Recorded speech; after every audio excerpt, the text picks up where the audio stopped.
Umenie má veľa podôb. Danovi z malej dediny Figa pri Rimavskej Sobote učarovali najmä štetce, ceruza, farby, teda malovanie. Ruky sú jeho obľúbenou témou. Ako dlho sa venuješ výtvarnej tvorbe? Ja už od narodenia som to maloval. Už ako som začal chodiť do základnej školy, ako som sa naučil kresliť najskôr. Aké techniky používaš a čo ťa v tvojej tvorbe inšpiruje?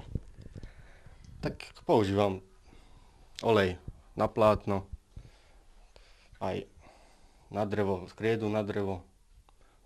Všetko, čo ma napadne.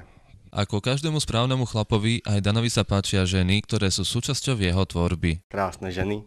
Danovým pseudonymom je meno Sloga, ktoré zarezonovalo na výstavách v Tornali, Rimavskej Sobote, Bátke a v Maďarsku. Čo hovoria na túto tvoju tvorbu tvoji známi, rodina? Nechápu to. Obec Figa sa môže pochváliť ďalšou zaujímavosťou. Čo vlastne znázorňuje tento obraz, ktorý sa nachádza v Dome kultúry?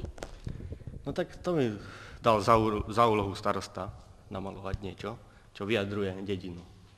No tak tanec, muzika, to mám rád, hudbu.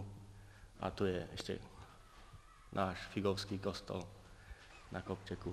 No to je potôčik, nie je to presne akože naša dedina, ale symbolicky. A my za Danovi želáme veľa úspechov a dobrých inšpirácií.